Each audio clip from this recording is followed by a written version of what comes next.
Mark from Pisioli, Santa Rosa. Ang costume ko ay si Pugot. Ang alin ang napugot dyan? Yung bewang. Bewang, sigurado ka bewang lang napugot dyan. Yes. Ang moto, pick up moto. Moto, life is short. Ang short talaga ng ano mo, moto mo.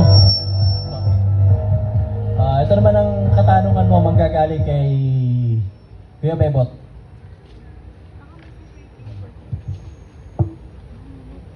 Mark, ito yung tanong mo.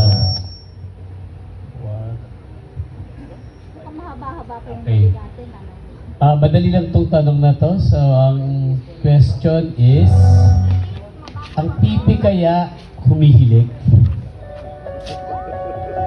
Oo. Oo naman, kanina pa rin yun eh. At bakit? Ang hilig kasi sa pag ngayon, di ba? Ulitin ko ang pipi kaya ay humilik? At paano pala? At paano? Hindi bakit. Ganun pa rin. Ganun pa rin. Sa experience ko, wala pa akong narinig na piting humihilig. Yun lang po. Bakit?